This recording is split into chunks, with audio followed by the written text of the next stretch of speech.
नमस्ते दोस्तों। हिंदी साहित्य की प्रतिष्ठित लेखक लेखिकाओं की कहानियों के चैनल में आपका स्वागत है। आज सुनिए वर्तमान में हिंदी साहित्य के अग्रगण्य लेखक लेखिकाओं में एक उर्मिला शिरीष जी की लिखी हुई कहानी स्वांग। तो शुरू करें कहानी स्वांग। खबर पढ़कर मेरी आंखों के सामने न जाने क्यों वही एक चेहरा आकर खड़ा हो गया जिसे मैंने कुछ माह पहले कुछ घंटों के लिए देखा था। नहीं, वो नहीं हो सकती। उस जैसी लड़की के साथ इतना भयानक हादसा नहीं घट सकता। कोई और होगी। मेरा मन विश्वास अविश्वास की तुला पर झूल रहा था, लेकिन सामने पड़ा अखबार सत्य का एहसास करवा रहा था। सारी की सारी बातें उसके ऊपर लागू हो रही थीं। इस शहर में कब किसके साथ क्या घटित हो जाए भरोसा नहीं रहता, और फिर आए दिन ऐसी खबरें छपकर रद्दी की टोकरी में समा जाती हैं। इस तर्क के बावजूद भी मेरा मन चिंता, उत्सुकता, बेचैनी और घबराहट से भर गया। मैं किसी भी काम में मन नहीं लगा पा रही थी। बार बार स्वयं को कोस भी रही थी कि उस खूबसूरत चांद परी के लिए मैं इतना बुरा विभत्स ख्याल क्यों ला रही हूँ। क्या इसलिए कि उसने मुझे चोट पहुँचाई थी, मेरे अहंकार को ललकारा था, या इसलिए कि उसकी बातों ने मेरी आत्मचेतना को झकझोर दिया था, या इसलिए कि सचमुच वो ऐसी ही थी, न भूलने योग्य। असल में मैं उसको भूली ही नहीं थी। उसको लेकर मेरी खोज अनवरत जारी थी। क्या फ़ोन करूं? उसने नाम तो बताया था, क्या पता सही भी था या नहीं। तब भी कितनी बार सोचा था कि जाकर पता करूं या मिलूं, मगर अपनी ही व्यस्तताओं तथा परेशानियों में उलझी मैं टालती गई थी, बल्कि भुला दिया था मैंने। क्या आप हॉस्टल से बोल रही हैं? हाँ। क्या आपके यहाँ संगीता सहगल नाम की लड़की है? उससे बात करवा दीजिए। आप कौन बोल रही हैं और क्यों पूछ रही हैं? क्या बात है? मैं जानती थी कि हॉस्टल वार्डन ऐसा ही रूखा तथा सख्त सवाल जवाब करेगी। देखिए, मैं मिसेस दुबे बोल रही हूँ। करीब 2 महीने पहले इस नाम की लड़की मुझे ट्रेन में मिली थी। उसकी कुछ किताबें रह गई थीं, लौटाना चाहती हूँ। उसने यहीं का पता बताया था। यहाँ इस नाम की कोई लड़की नहीं रहती। उसने झूठ बोल दिया होगा। आजकल की लड़कियाँ बड़ी स्मार्ट हो गई हैं, बड़ों को बेवकूफ़ समझती हैं। मेरा तो 24 घंटे वास्ता पड़ता है। मैं स्तब्ध रह गई। तो क्या वो सारा झूठ बोल रही थी? वाकई उसने बेवकूफ़ बनाया था, मुझे धोखा दिया था? क्यों? चोंगा मेरे हाथ में था और उधर से हलो हलो की आवाज़ आ रही थी। मेरे मन में शंका कुशंकाओं का जो भाव बीज रूप में पड़ा था, अब वो पौधे के रूप में बढ़ने लगा। पता नहीं कितने क्षणों तक मैं फ़ोन के पास खड़ी रही, शून्य में देखती रही। फिर मेरी आंखों के सामने वो सुंदर, चंचल और आत्मविश्वास से भरा चेहरा फिर आकर खड़ा हो गया। उसकी एक एक रेखा साफ आकार लेने लगी। मैं उसके पीछे जिन्न सी लगी थी, या वो मेरे पीछे, मैं समझ नहीं पा रही थी। उस दिन बहुत तेज़ गर्मी थी। पारा 45 डिग्री को छू रहा था। हम लोग अपनी बर्थ ढूंढ रहे थे कि देखा, सामने वाली सीट पर 23-24 साल की अत्यंत मोहक व्यक्तित्व की लड़की बैठी है। एक पल के लिए तो मैं उसे देखती ही रह गई। वो मज़े से बैठी चिप्स खा रही थी। केसर के समान दमकता उसका रंग, परंपरागत नायिकाओं के समान उसके गुलाबी पतले होंठ, उसके ऊपर रखा तिल। उसने अपने लंबे सुनहले बालों की चोटी बना रखी थी। खूब खूब गाढ़े सिंदूर से भरी मांग, गले में लंबा मंगलसूत्र, पाँव में पायलें, उंगलियों में बिछुड़ी। मुझे लगा अभी हफ्ता 10 दिन पहले ही इसकी शादी हुई होगी और पति पत्नी हनीमून के लिए जा रहे होंगे, या लड़की ससुराल से विदा होकर मायके लौट रही होगी। लेकिन जब ट्रेन रवाना होने लगी और उसके साथ कोई भी नहीं आया, तो मुझे हल्का सा आश्चर्य हुआ। ना कोई स्टेशन पर था, ना साथ में। इतनी खूबसूरत लड़की, वो भी अकेली। वो बर्थ पर लेट गई। शायद हम लोगों से बात नहीं करना चाहती थी। थोड़ी देर बाद उसने वॉकमैन निकाला और कैसेट लगाकर आंखें बंद कर लीं। एक अंगूठे से दूसरे पाँव पर वो थाप दे रही थी। मैं भी एकदम तटस्थ थी। यात्रियों से ज़्यादा मेल मिलाप ठीक नहीं। फिर जब सामने वाला बात नहीं करना चाहता तो मैं क्या करूं? मगर न चाहते हुए भी मेरा सारा ध्यान उसी पर लगा था। वो बीच बीच में उठकर पानी पीती या नमकीन चबा लेती या मेरे बच्चों की बातें सुनकर मुस्कुरा देती, हंस देती या एक आध कमेंट भी पास कर देती। बल्कि विश्व कप में भारत की क्या स्थिति होगी, वो हारेगा या जीतेगा, या भारत के अलावा कौन देश विश्व कप जीतेगा, इस बात पर वो शर्त लगाने को तैयार हो गई थी। तब मुझे लगा लड़की सहज सरल है, हम ही लोगों से संकोच कर रही है, मुझे ही पहल करनी चाहिए। कहाँ जा रही हो? भोपाल। भोपाल में कहाँ रहती हो? शाहपुरा में ससुराल है। अकेली जा रही हो? कोई साथ नहीं है, पति या? वो इंदौर में है, सर्विस करते हैं, यहाँ भाई ने छोड़ दिया था, वहाँ वो लोग आ जाएंगे लेने। कहकर वो फिर वॉकमैन लगाकर करवट बदल कर लेट गई। अब हमारी तरफ उसकी पीठ थी। मूर्ति से उभार लिए उसकी देह का आकर्षण सहसा ही सबका ध्यान आकर्षित कर रहा था। मैं स्वयं पर झुंझलाई कि ये क्या आदत है इंटरव्यू लेने की। यात्रियों की तेज बातचीत तथा भीषण लू व उमस के कारण जी घबरा रहा था और ट्रेन भी अपनी तेज रफ्तार छोड़कर हर स्टेशन पर रुकती हुई जा रही थी। आगे चलकर बीच जंगल में अचानक ही ट्रेन रुक गई। पता चला कि मालगाड़ी के कुछ डिब्बे पटरी से उतर गए हैं, जिसके कारण 3-4 घंटे तक गाड़ी खड़ी रहेगी। पुरुष यात्री तुरंत गाड़ी से उतरकर खुले आसमान के नीचे घूमने लगे। आसमान साफ खुला हुआ था, चारों तरफ चांदनी छिटकी थी, हवा चल रही थी, मगर पूरी तरह से गर्म और शरीर को तपाने वाली। हम लोग कंपार्टमेंट में ही बेचैन छटपटाते से स्वयं को कोसते रहे कि पता नहीं सुबह किसका मुंह देखा था। तुम्हारे ससुराल वाले तो परेशान हो जाएंगे, चिंता करेंगे कि तुम अकेली हो, हम लोगों को रात के 12-1 बज जाएंगे भोपाल पहुंचते पहुंचते। वो थोड़ी देर चुप रही, फिर कुछ सोचते हुए बोली, उन्हें पता चल गया होगा स्टेशन पर। भोपाल में क्या कर रही हो? कुछ भी नहीं, अभी तो शादी हुई है, कहकर वो गेट पर जाकर खड़ी हो गई। आधे घंटे बाद आकर सत्य कथा का एक नया अंक निकालकर पढ़ने लगी। क्या तुम ऐसी पत्रिकाएं पढ़ना पसंद करती हो? हाँ, क्यों नहीं। इन पत्रिकाओं में समाज में क्या घटित हो रहा है, कैसे लोग अपराध करते हैं, छुपाते हैं, फिर पकड़े जाते हैं, सारी खबरें रहती हैं, वो भी सच्ची। बढ़ा चढ़ा कर नहीं देते क्या? आप कैसे कह सकती हो? यही पत्रिकाएं तो समाज का घिनौना चेहरा सामने लाती हैं। वरना साहित्यिक पत्रिकाएं और साहित्य क्या करता है? वो भी तो समाज के सच को सामने लाता है। जाने भी दीजिए, क्या लिखा जा रहा है साहित्य में। मैं भी पढ़ती हूँ, जानती हूँ, एमए किया है मैंने भी। सिवा व्यक्तिगत कुंठाओं और दैहिक क्रियाकलापों के चित्रण के अलावा क्या आता है बताइए? है कोई ऐसी रचना जिसने समाज को बदला हो? इससे अच्छी तो पत्रकारिता होती है, कम से कम घटनाओं के बारे में लोगों को बताती तो है। वो एकदम सधे हुए स्वर में इतनी कड़वी बात कह देगी, मुझे उम्मीद नहीं थी। उसने साहित्य को मेरे सामने लात सी मार दी थी। मैं तिलमिला कर रह गई। मुझे लगा वो एक तरफा चीज़ें जानती है और वक्त होता तो मैं उसे अच्छे से लताड़ती, मगर इस वक्त मैं बोलने तक में असमर्थ थी। पर चोट गहरी दी थी मुझे। बहरहाल गर्मी में तपते झुलसते पानी पीते किसी तरह वो कठिन समय पार हुआ। लग रहा था लू के मारे मूर्छित होकर न गिर जाऊं या उल्टियां न होने लगें, मगर दूसरी तरफ वो बिल्कुल चुप मौसम के प्रभाव से बेअसर निर्लिप्त सी पत्रिका पढ़ती हुई बर्थ पर लेटी रही। न उसने 4 घंटे से खड़ी ट्रेन को लेकर शिकायत की, न समय को लेकर बेचैनी दिखाई। जब हम भोपाल स्टेशन पर पहुंचे तो रात का 1 बज रहा था। हम प्लेटफॉर्म पर उतर कर खड़े हो गए उसके परिवार वालों का इंतज़ार करने के लिए। वो भी चारों तरफ किसी को खोज रही थी। क्या बात है, अभी तक नहीं आए? हो सकता है आकर चले गए हों।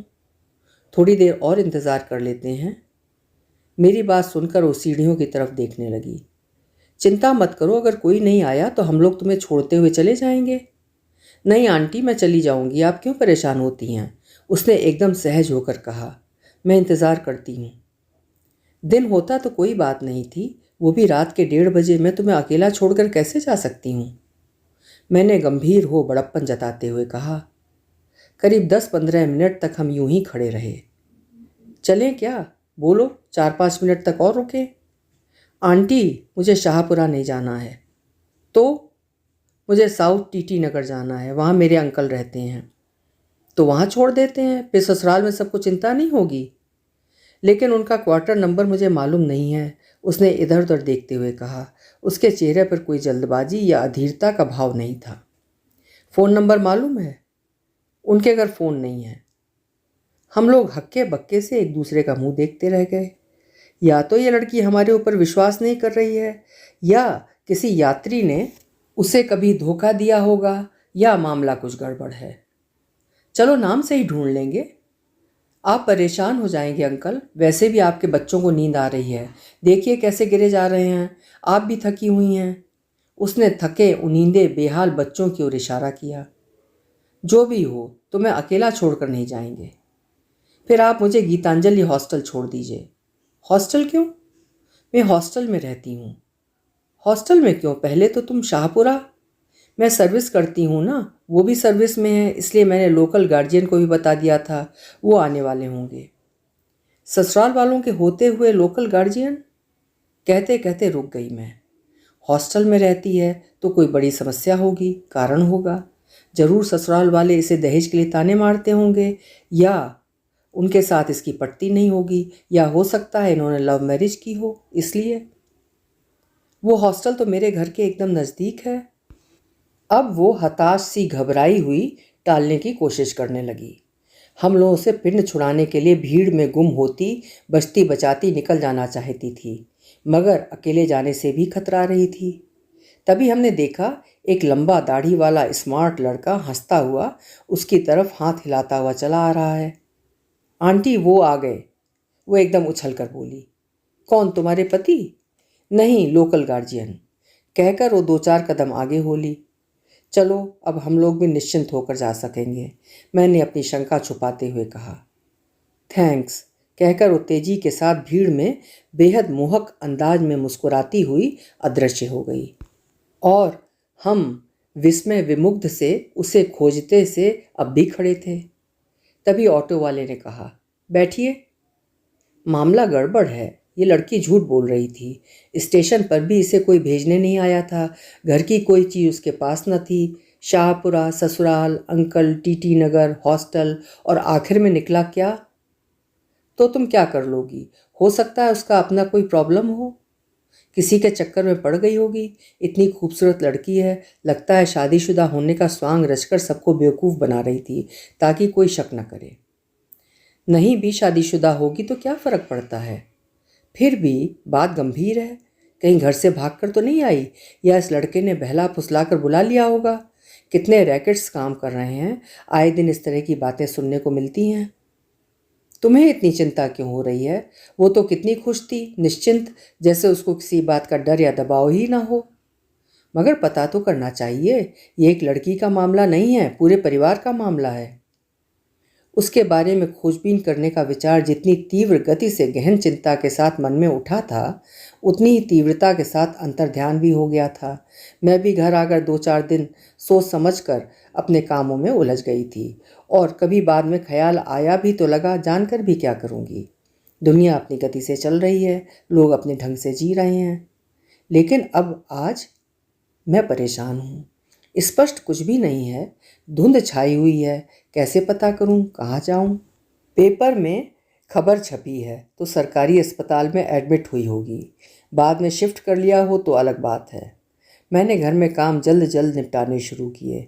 मेरे हाथ मशीन की तरह चल रहे थे। शरीर आवेश के कारण बुखार में तपता सिहरता लग रहा था, और मन में तरह तरह की बातें आ रही थीं। आंखों के सामने वही दिपदिपाता चेहरा था। क्यों रचा उसने वैसा स्वांग? वो लड़का जो उसे लेने आया था, वो कौन था? वो वाकई शादीशुदा है भी या नहीं? फिर वो सिंदूर, मंगलसूत्र, वो बिछुड़ी, सौभाग्य या विवाहित होने का मखौल उड़ा रही थी वो। इन पवित्र परंपरागत चिन्हों की उसकी नज़र में कोई अहमियत न थी। आजकल तो लड़कियां फैशन मानकर पहन भी लेती हैं और त्याग भी देती हैं। क्या वो भाग कर आई थी, या सचमुच ही वो उसका गार्जियन था? मगर नहीं, कहीं कुछ असत्य था। अमंगल की पृष्ठिका लिखी जा रही थी। उसने अपने भविष्य के अंधकार को मुस्कुरा कर न्योता दिया था, या वो है ही नहीं। मैंने हॉस्पिटल पहुंच एक एक प्राइवेट वार्ड और जनरल वार्ड में देखा। अपने डॉक्टर मित्रों से सहयोग लिया, मगर उसने जो नाम बताया था उस नाम की कोई लड़की वहाँ एडमिट नहीं हुई थी। मैं दूसरे हॉस्पिटल में गई। बदहवासी मैं एक एक पलंग पर झांक कर देख रही थी। बीमार, कराहते, चीखते, दर्द से तड़पते लोग, जमीन पर पड़े, सोए अधसोए दुबले पतले लोग। उफ, बीमारियों के उस साम्राज्य में मेरा सिर घूमने लगा। इन घायलों बीमारों का दर्द मैं सहन नहीं कर सकती। प्राइवेट वार्ड में झांक झांक कर देखने लगी। माफ़ कीजिए, सॉरी वाला जुमला भी मुझे बार बार कहना पड़ता, क्योंकि मैं उसे नाम से नहीं चेहरे से जो ढूंढ रही थी। अंततः मैं बर्न यूनिट में, जहाँ जले हुए केस एडमिट थे, वहाँ पहुँची। 1, 2, 3 और चौथी, अरे वही कमल की पाखुरी सी खिली आंखों वाली, चमकते कंचन से रंग के चेहरे वाली लड़की। माथा उस पर बिंदी न थी, मांग उसमें सिंदूर न था। मैं सामने जाकर खड़ी हो गई। नेट के भीतर पड़े उसके शरीर को मैंने जिस रूप में देखा, मैं बयान नहीं कर पाऊंगी। उस दृश्य का वास्तविक विभत्स रूप, उस अद्वितीय सुंदर चेहरे का भदरंग रूपांतरण। छितराई हुई खाल, सामने के बाल झुलस कर रबड़ की तरह खिंचे हुए थे, भौं पर भी लपटों की छाया पड़ी थी। कैसे चिकने मुलायम हाथ थे उसके, और तलवे, पाँव जैसे मैदे की नरम नरम लोइयाँ हों। वो पता नहीं ठीक बचे हैं या नहीं, या जलकर कछुए की खोल की तरह हो गए हैं। वो बेहोश जैसी हालत में थी। मैं खड़ी न रह सकी, बाहर आकर फपक कर रो पड़ी। रात में मुझे नींद की गोलियां लेनी पड़ी। दूसरे दिन जब मैं गई तो वही 3 लोग बैठे हुए थे। सभी के मुंह बंद थे, जैसे टाँके लगा दिए हों। आंखें फटी सी, कई दिनों के जागे हुए होंगे। एक अपरिचित को दोबारा आया हुआ देख वो चौंके। मैं समझ नहीं पा रही थी कि मुझे क्या कहना चाहिए। आप? मुझे ये ट्रेन में मिली थी, तभी पहचान हुई थी। पेपर में पढ़ा तो देखने चली आई। उन्होंने चेहरा झुका लिया। बात थी ही ऐसी कि कोई भी सामाजिक गैरत वाले माँ बाप उस विषय में बात करना पसंद न करते, मगर उससे मेरी पूर्व में मुलाकात के बारे में सुनकर उनकी उत्सुकता बढ़ गई। वे उठकर बाहर आ गए। आप कहाँ से आ रही थीं? ग्वालियर से। इसके साथ कोई और था? नहीं, अकेली ही थी।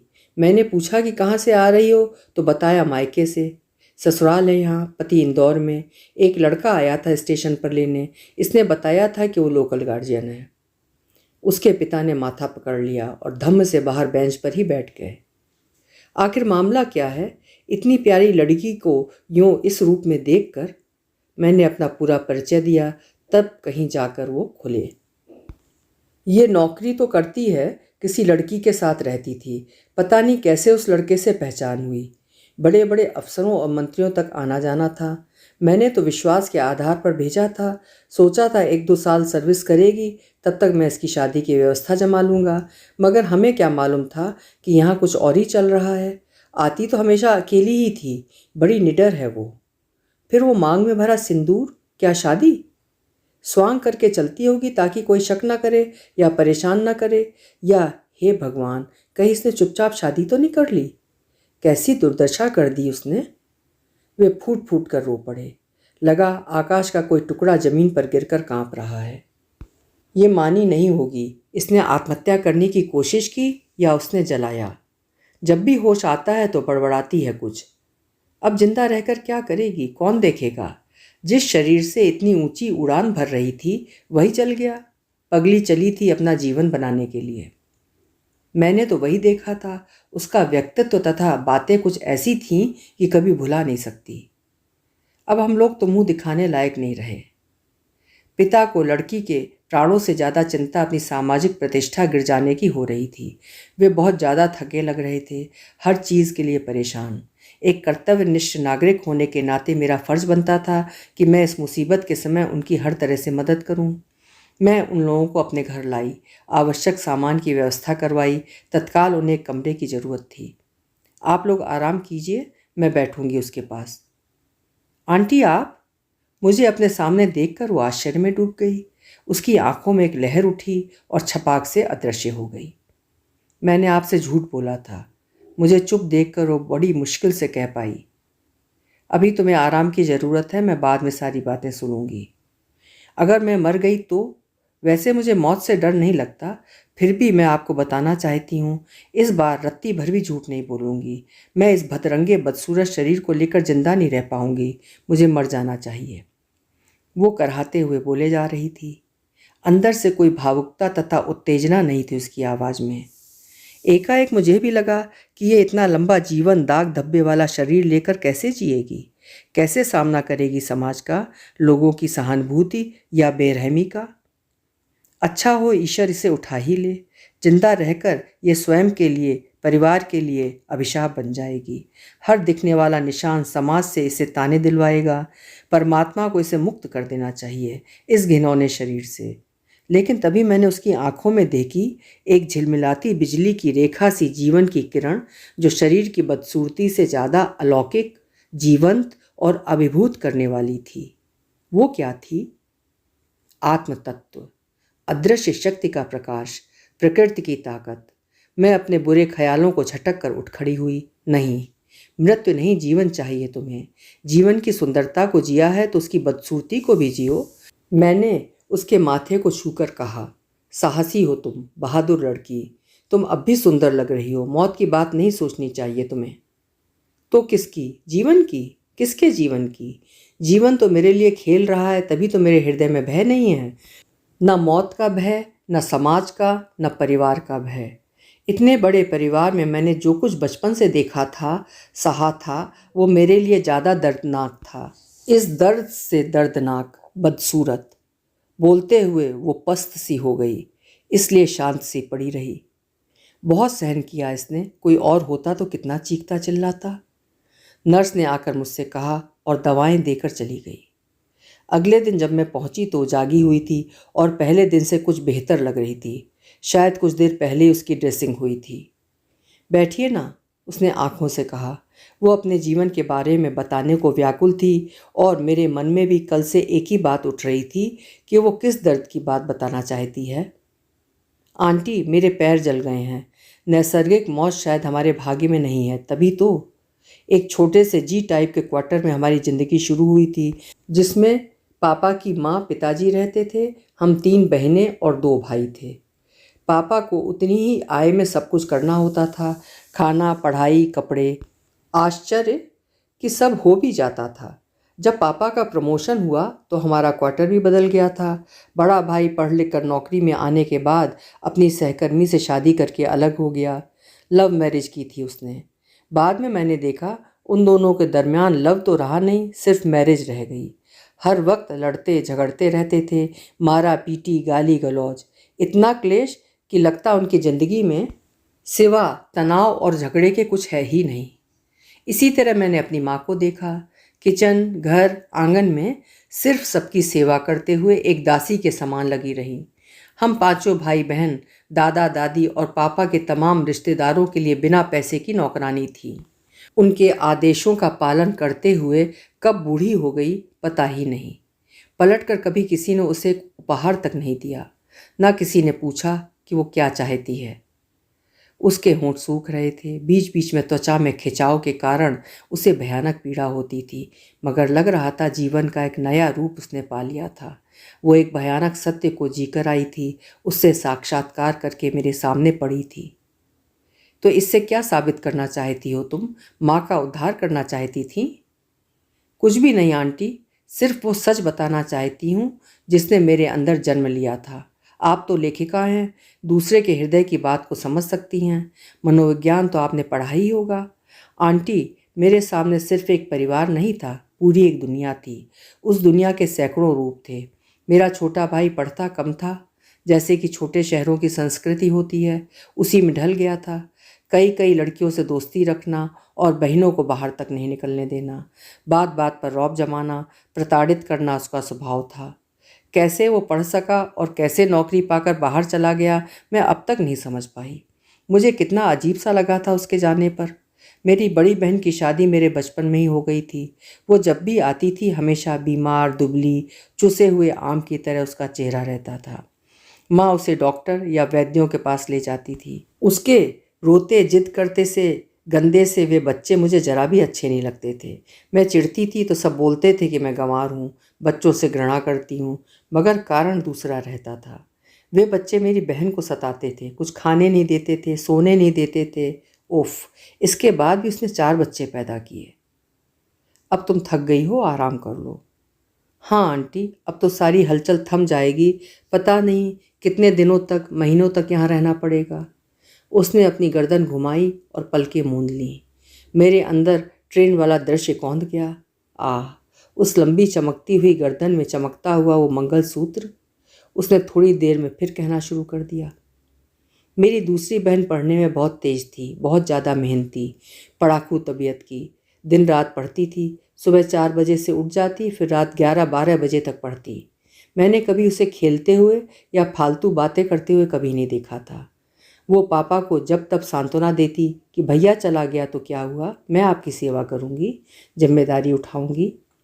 हमारा परिवार बहुत साधारण परिवार था, जिसमें कोई किसी के लिए सिफारिश नहीं कर सकता था।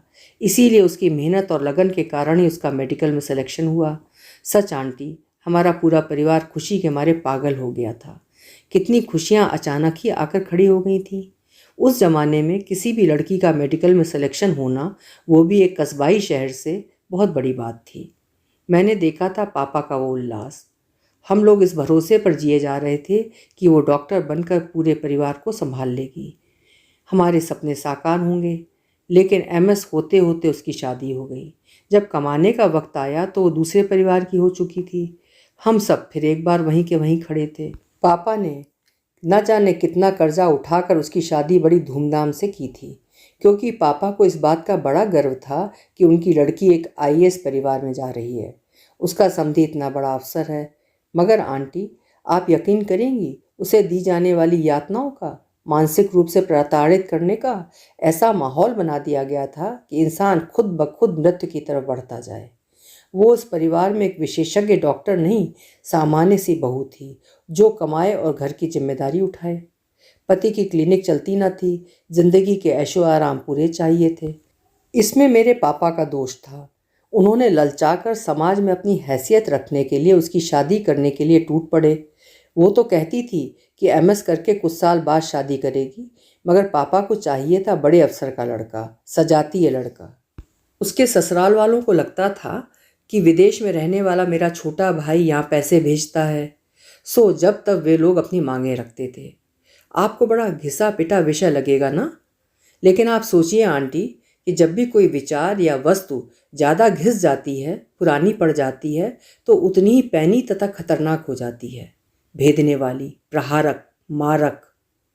माना कि मेरी बहन बहुत ज़्यादा सुंदर नहीं थी, पर थी तो वो एक इंसान, उच्च शिक्षित, नौकरी करने वाली डॉक्टर, वो भी विशेषज्ञ।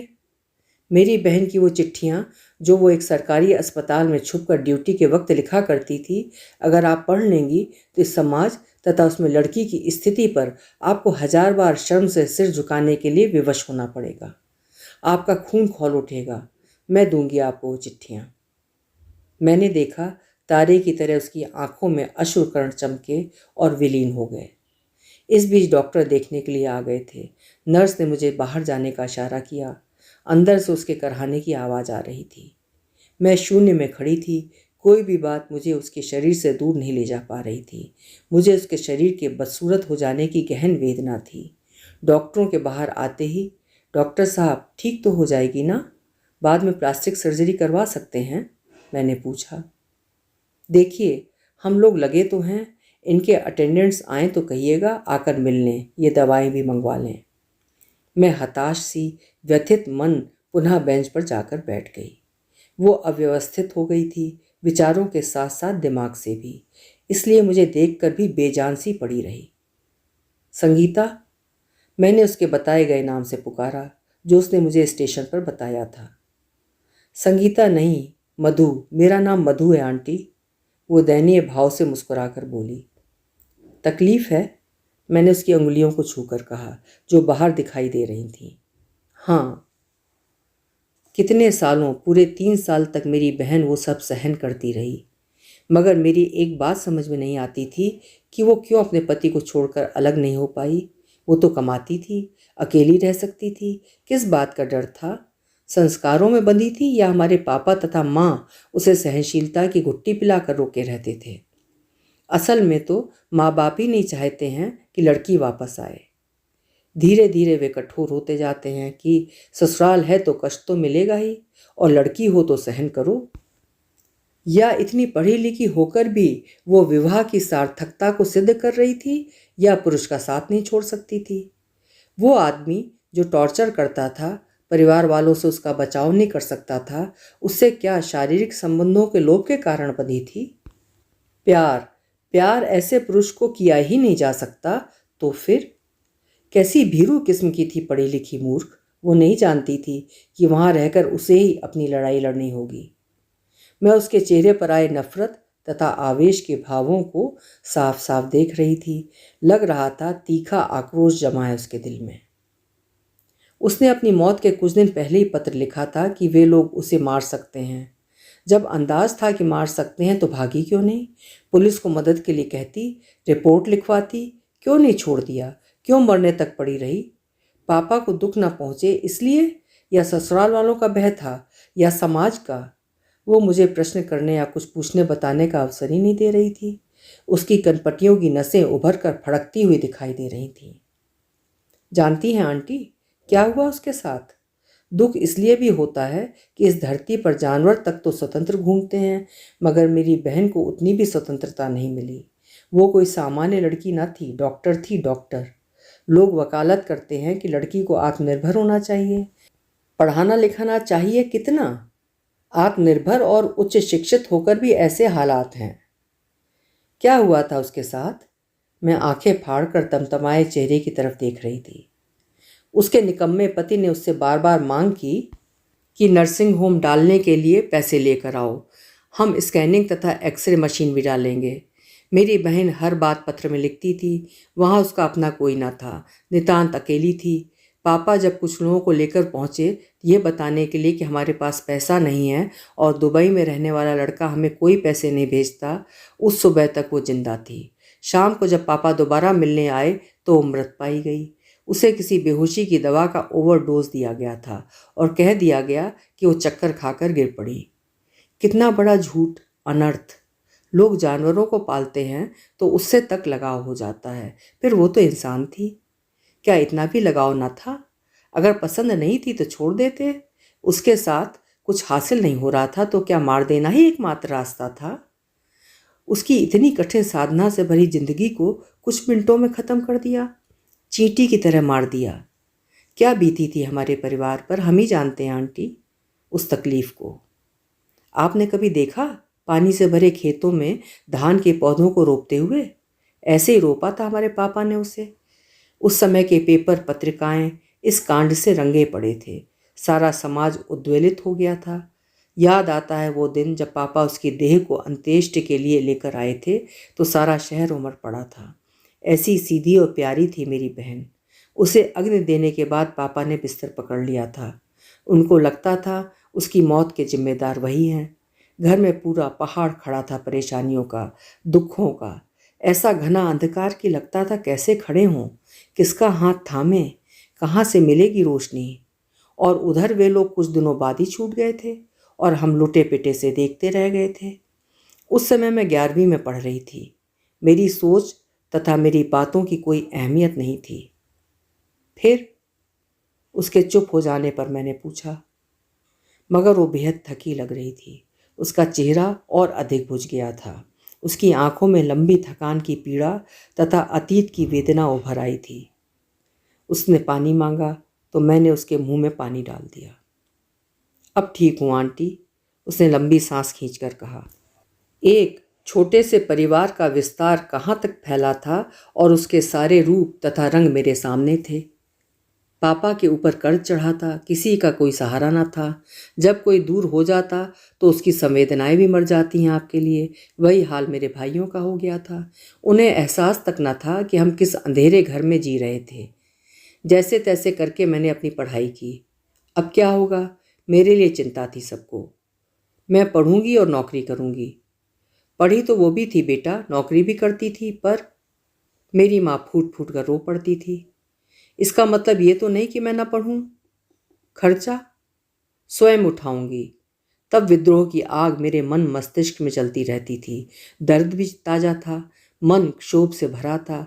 बहन जैसी बेवकूफ़ी मैं नहीं करना चाहती थी कि रात दिन पढ़ाई करूं और दूसरों के घर जाकर कमाऊं और ऊपर से उनके द्वारा दी जाने वाली यातनाओं को सहन करूं। गुलामी करूं, परंपराओं और रिवाजों के नाम पर परिवार का तथा स्वयं का शोषण करवाऊं। मैं स्वयं को लेकर विश्वस्त थी। घर से स्कूल, बाद में कॉलेज तथा बाजार आते जाते हुए लड़कों ने मुझे एहसास करा दिया था कि मैं खूबसूरत हूँ, सबसे अलग और अनोखी हूँ। मैं समझ गई, लड़की गहरी चोट खाई हुई है। अनुभव का पूरा संसार उसके अंदर फैला हुआ है। आंखों देखा यथार्थ उसके दिल को मर्माहत किए हुए है। वो फिर बोली, उस छोटे से शहर में मेरे लिए कोई जगह न थी। वहाँ हर आदमी की निगाह हर दूसरे आदमी पर रहती थी कि कब कौन कितने बजे आया गया या क्या कर रहा है। जैसे ही मैंने बीए पास किया, वैसे ही मैं उस शहर से निकलने की कोशिश करने लगी। मुझे घृणा थी उस शहर से, उस माहौल से, बल्कि उन सारी जगहों से मुझे बदबू आती थी। उसी वर्ष मेरे साथ पढ़ने वाली लड़की सीमा का विवाह हुआ। उसमें बहुत सारे लड़के आए थे बारात में, जो मेरी सुंदरता से अच्छे खासे प्रभावित लग रहे थे। उनमें से एक अतिरिक्त आत्मीयता प्रदर्शित करता हुआ मेरे करीब आ गया और मुझसे घनिष्ठता बढ़ाने की कोशिश करने लगा। बातों बातों में उसने मुझे नौकरी दिलवाने का वायदा किया। पूरे घर में तीव्र विरोध के बावजूद भी मैं निकल आई वहाँ से। यहाँ आकर मैंने एक नया खुला संसार देखा। स्वच्छंद, गतिशील माहौल, कोई देखने वाला नहीं, कोई रोकने वाला नहीं। मेरे उस दोस्त ने मुझे नौकरी दिलवा दी और रहने के लिए जगह भी। दोस्तों की पूरी एक दुनिया थी। जीवन का आनंद था, विस्तार था, स्वच्छ खुले संबंधों का संसार जो घर से अलग थलग था।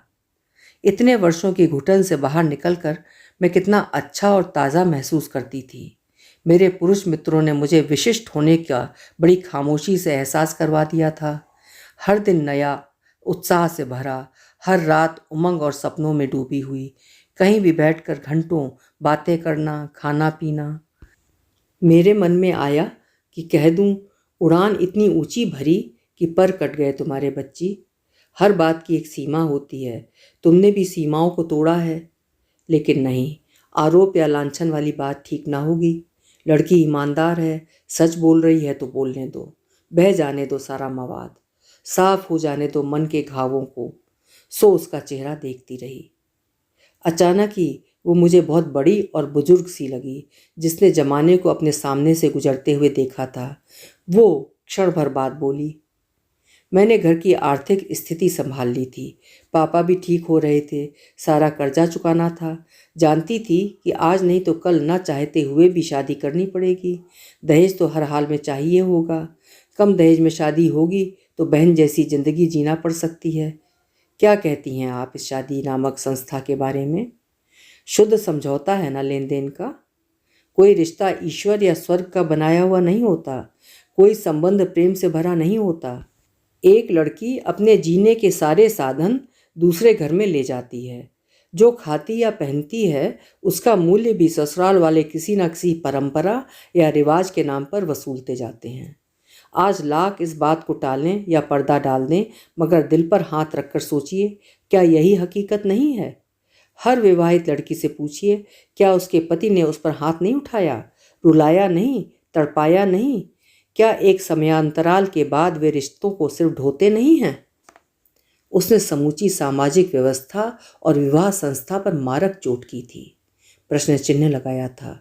इसीलिए उसकी बातों में दम था, सत्य था। वो कोरी भावुकता तथा काल्पनिक बातें नहीं कर रही थी। न वो खिलंदड़ी लग रही थी जो सिर्फ नारेबाजी करती है या आधुनिक बनने के लिए विवाह का मजाक बनाती है। आंटी, है कोई जवाब आपके पास? इस समाज के पास, समाज के ठेकेदारों के पास, जो जोंक की तरह जिंदगियों को चूसते हैं। और उसने वितृष्णा से अपने होठों को खींच लिया। तुम्हें अपने किए का कोई पछतावा नहीं है? नहीं, जरा भी नहीं।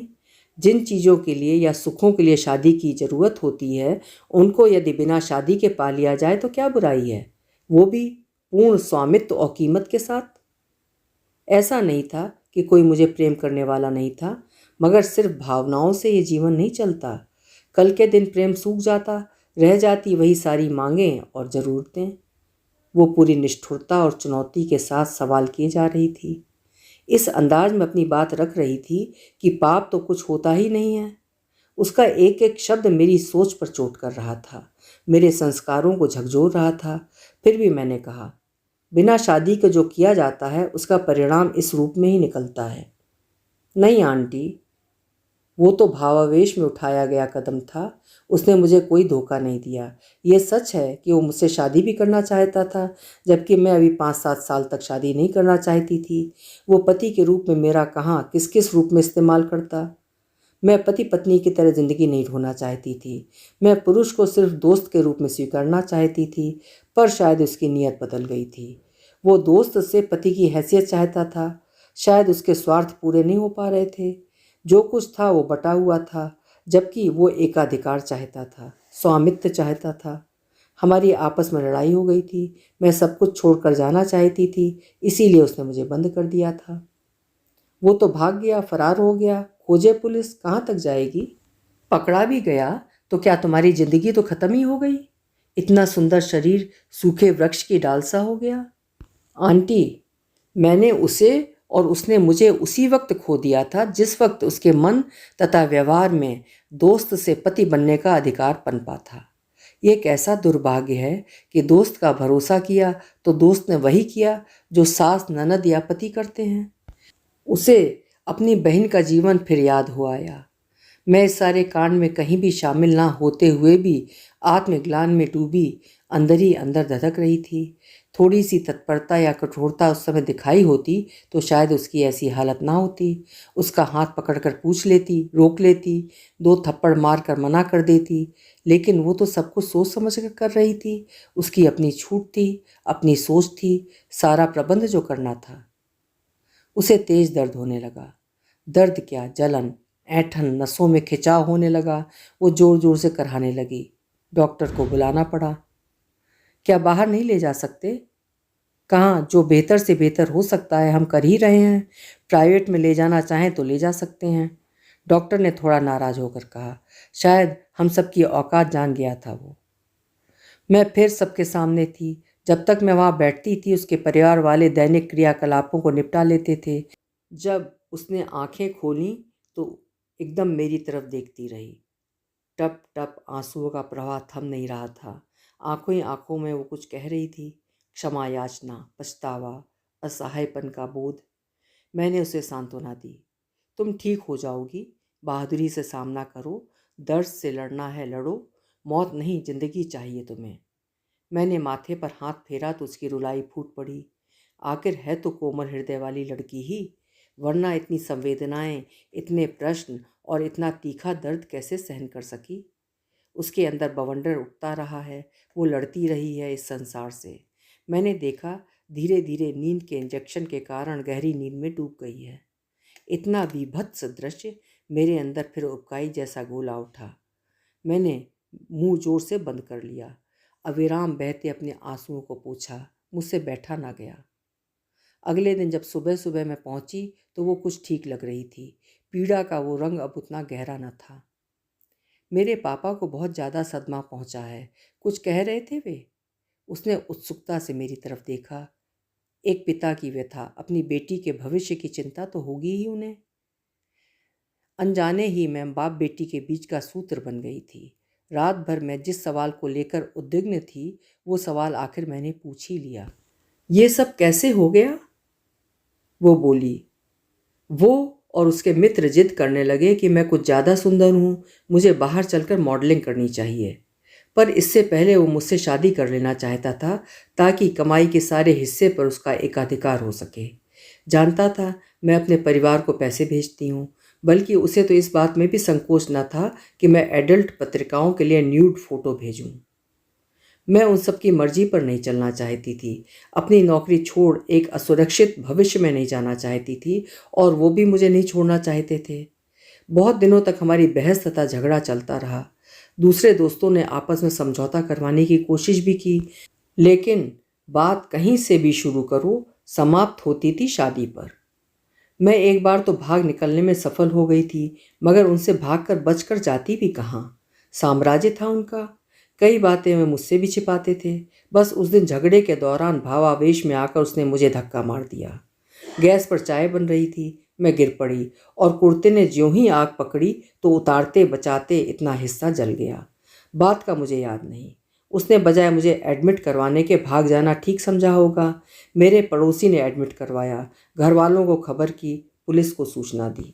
ये बताओ, तुम चाहती हो कि तुम्हारी जैसी दशा किसी और की ना हो, तो तुम्हें जिंदा रहकर बतौर सबूत उसके खिलाफ बयान देने होंगे कोर्ट में जाकर। कर सकोगी ये सब? कह सकोगी? तुम अपनी बहन को तो भीरू तथा मूर्ख कह रही थी। अब बारी तुम्हारी है। मैं उसकी हिम्मत बढ़ाना चाहती थी ताकि वो जीवन की ओर उन्मुख हो सके, अक्षय आलोक उसके प्राणों में समाहित हो सके। मैं जानती थी उसे यहाँ से जिंदा बचकर परिवार तथा समाज का सामना करने के लिए स्वयं को जिंदा रखने के लिए देह से ऊपर उठना होगा। देह तो नश्वर है, एक दिन पंचभूतों में विलीन हो जाएगी, क्योंकि जिस देह को लेकर वो खेली, जिस देह तथा बुद्धि ने उसे खुला छोड़ दिया था, उसी देह और बुद्धि को अब आत्मा और हृदय में प्रवेश करना होगा। दुनिया की निर्मम निगाहें हर पल उसका पीछा करेंगी।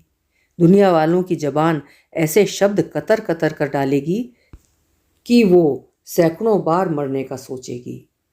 जिन गोरी गोल सुंदर कलाइयों में रंग बिरंगी चूड़ियाँ देखकर मैं मोहित हो गई थी, आज उन्हीं का छिछलाया हुआ रूप देखकर मेरा जी वितृष्णा से भर उठा था। उन्हें कौन छू सकेगा? मैंने इसका पीछा किया था, क्यों शंका होते हुए भी नहीं सोचा था? एक सामान्य आदमी की तरह मैं भी तो अपनी स्वार्थी दुनिया में कैद हो गई थी। तभी सख्ती से पूछना था, कौन है तुम्हारे माता पिता, क्या नाम है ससुराल वालों का? मगर हमारे चारों तरफ व्यक्तिगत जिंदगी का ताना बाना जो बुना हुआ है कि हमें क्या करना है दखलंदाजी करके। उसके शरीर का जला हुआ हिस्सा तो दिख रहा था, मेरी आत्मा का झुलसा हुआ रूप मेरे सिवा किसी को दिखाई नहीं दे रहा था। उसकी पीड़ा की करहा सिर्फ मैं ही सुन पा रही थी। मैं उठने को हुई तो देखा उसने मेरा हाथ पकड़ा हुआ है 2 उंगलियों से। आंटी जी, मैं लड़ूंगी, वायदा कीजिए आप रोज आएंगी, मुझे अकेला नहीं छोड़ेंगी, वरना मैं, कहकर वो चूने में देखने लगी। मैंने हाँ में गर्दन हिलाई और भारी कदमों से आइसोलेशन वार्ड से बाहर आ गई। सैकड़ों सवाल, बातें, द्वंद्व मेरे मन को नोच रहे थे। उसके चरित्र, कृत्य और समाज में उसकी स्थिति को लेकर मैं पशोपेश में डूबी हुई थी। मुझे इससे घृणा करनी चाहिए या प्यार, साथ देना चाहिए या छिटक देना चाहिए? सब कुछ जानते हुए भी गहरा मानसिक द्वंद्व मेरे अंदर चल रहा था। पता नहीं कितनी देर तक मैं सड़क के किनारे खड़ी रही, शायद खड़ी ही रहती अगर ऑटो वाला हॉर्न ना बजाता। कहाँ जाएंगी मैडम? अपने घर? नहीं नहीं, घर नहीं, पुलिस स्टेशन। अभी आप सुन रहे थे उर्मिला शिरीष जी की लिखी हुई कहानी स्वांग। कहानी में लेखिका ने जिन सामाजिक समस्याओं पर जिस बेबाकी से प्रश्नों को उठाया है और उनका समाधान भी प्रस्तुत किया है, वो वास्तव में प्रशंसनीय है। आपको कहानी कैसी लगी कमेंट बॉक्स में ज़रूर लिखिएगा। फिर मिलेंगे। आपका समय शुभ हो, मंगलमय हो।